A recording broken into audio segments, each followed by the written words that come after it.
Hello students. जैसे कि आप सभी को पता चल गया होगा कि इस बार बोर्ड एग्ज़ाम को एक बार ना लेकर दो बार लेने जा रही है। मीन्स टू से उन्होंने पूरे एग्ज़ाम को टू टर्म में डिवाइड किया है, first term and second term. ठीक है, तो आज हम उसके रिगार्डिंग की बात करने जा रहे हैं। Today we will discuss about only class 10th and first term. ठीक है, तो फर्स्ट टर्म में क्या है बच्चे, जे एग्ज़ाम नवंबर जहाँ दिसंबर में हो सकता है आपका, और जे पूरा एग्ज़ाम MCQs बेस्ड होगा। ठीक है, क्वेश्चन होगा, साथ में उसकी ऑप्शन होगी और आपने टिक लगाने हैं। ठीक है, इस बार केस स्टडी के क्वेश्चन भी काफ़ी ज़्यादा आएंगे। ठीक है, तो उसी के रिगार्डिंग जो अभी अभी लेटेस्ट सिलेबस आया हुआ है, हम उसके बारे में डिस्कस करेंगे कि बोर्ड ने क्या डिडक्शन की हुई है। पूरे सिलेबस में से 50% एक सिलेबस इस बार आ रहा है फर्स्ट टर्म में, और 50% ही सेकेंड टर्म में आएगा। ठीक है, तो वन बाय वन हम इसके बारे में डिस्कस करेंगे। जो फर्स्ट टर्म में सबसे पहला लेसन आ रहा है वो है रियल नंबर। ठीक है, जो ऊपर मैंने सिलेबस लिखा हुआ है, आपको जो ब्लू कलर का नज़र आ रहा है वो ओल्ड सिलेबस है जो पहले बोर्ड ने भेजा था, और जो ब्लैक कलर का सिलेबस है ये लेटेस्ट सिलेबस है जो बोर्ड ने अभी एक दो दिन पहले भेजा हुआ है। ठीक है, अगर हम इन दोनों सिलेबस को कंपेयर करें तो पूरा सिलेबस सेम है, जस्ट इसमें एक यूक्लिड्स डिवीज़न लेमा नहीं आ रहा है, और दूसरा प्रूफ और इर्रेशनलिटी जो मैंने अलग से कलर भी किया हुआ है। ठीक है, ये दोनों टॉपिक इस बार MCQs में नहीं आ रहे हैं। कहने का मतलब जो एक्सरसाइज 1.1 में हम HCF फाइंड करते थे यूक्लिड्स डिवीज़न लेमा की हेल्प से, तो वो वाला अब एक्सरसाइज 1.1 इस बार करने की ज़रूरत नहीं है, और एक्सरसाइज 1.3 जे एक्सरसाइज भी इस बार करने की ज़रूरत नहीं है। दे दोनों ही बोर्ड ने कैंसिल कर दिए। लेकिन जहाँ पे एक बात हमने ध्यान में रखनी है, ऐसा नहीं है कि HCF नहीं आएगा, क्योंकि 1.2 में भी HCF और LCM का टॉपिक है। ठीक है, HCF आएगा, मेथड कोई भी आप लगा सकते हो, और वर्ड प्रॉब्लम भी आ सकती है HCF के रिलेटेड, केस स्टडी के रिलेटेड कोई भी क्वेश्चन आ सकता है। कहने का मतलब लेसन नंबर फर्स्ट में जो एक्सरसाइज आ रही हैं 1.2 1.4, ये दोनों एक्सरसाइज आपने अच्छी तरह से करनी है। अगर हम मार्क्स की बात करें तो 50 मार्क्स का पेपर हो रहा है, उसमें 40 मार्क्स के आपके MCQs का होगा और 10 मार्क्स इंटरनल असेसमेंट होगी। ठीक है, तो 40 मार्क्स में से अगर इस लेसन की बात करें, इस लेसन में से 6 मार्क्स का क्वेश्चन आ रहा है। ठीक है, अगर हम सेकंड यूनिट की बात करें अलजेब्रा की, उसमें 2 लेसन आ रहे हैं। एक तो सेकंड लेसन है that is a polynomial, and lesson number third pair of linear equation in 2 variable. इन दोनों लेसन में मिलाकर 10 मार्क्स के क्वेश्चन आएंगे।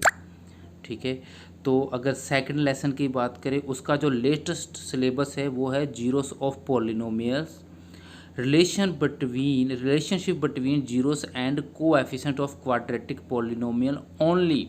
ठीक है, कहने का मतलब जो फर्स्ट है वो तो है जीरोस ऑफ पोलिनोमियल्स, एक्सरसाइज 2.1 में आएगा। ठीक है, जी आपने पढ़नी है। और जो दूसरा है relationship between zeros and coefficients of quadratic polynomial, जे है एक्सरसाइज 2.2। ठीक है, ये दोनों ही एक्सरसाइज आपने करनी है। जो क्वाड्रेटिक पोलिनोमियल ओनली का मतलब है इस बार आपको क्यूबिक पोलिनोमियल के बारे में भी पढ़ने की ज़रूरत नहीं है। ठीक है, और जो एक्सरसाइज 2.3 है इस बार मेंशन नहीं है, ओल्ड सिलेबस में थी, अब इस बार नहीं है, मीन्स एक्सरसाइज 2.3 हमें करने की ज़रूरत नहीं है। ठीक है, तो जो लेसन नंबर थर्ड है pair of linear equation in 2 variable, ठीक है, वो सारा सिलेबस सेम है, लेकिन मैंने अलग कलर किया हुआ है बाय क्रॉस मल्टीप्लिकेशन मेथड। ठीक है, इसमें just by cross multiplication method नहीं आएगा। ठीक है, बाकी आपने सारा एज इट इज़ करना है, और आपको पता होना चाहिए क्रॉस मल्टीप्लिकेशन मेथड की एक्सरसाइज कौन सी है, 2.5। ठीक है, जस्ट इस मेथड के बारे में नहीं पूछा जाएगा, वैसे भी कोई लॉजिक नहीं रह जाता। मेथड हम कोई भी लगा सकते हैं, क्योंकि हमने तो जस्ट टिक ही लगानी है। तो ये जस्ट नॉलेज के लिए कि ये वाला टॉपिक हम इस बार नहीं भी करेंगे तो चलेगा।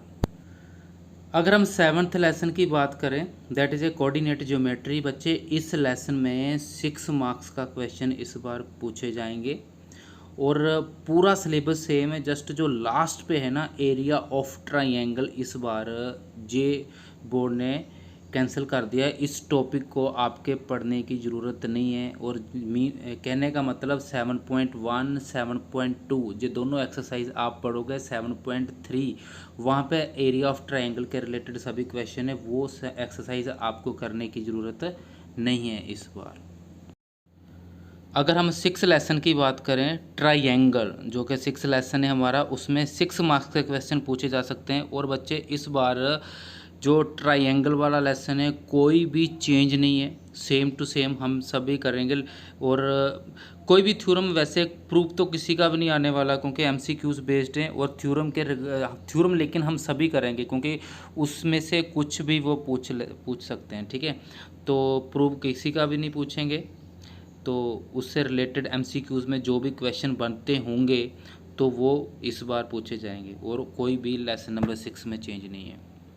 Lesson number 8 introduction to trigonometry, बच्चे इस लेसन में 5 मार्क्स के क्वेश्चन आएंगे और इसमें भी सिलेबस पूरा सेम है। जो लास्ट पे लाइन है, trigonometric ratio of complementary angles, ठीक है, मीन्स टू से जो एक्सरसाइज 8.3 है आपको इस बार वो करने की ज़रूरत नहीं है, उसमें कोई भी क्वेश्चन नहीं आएगा।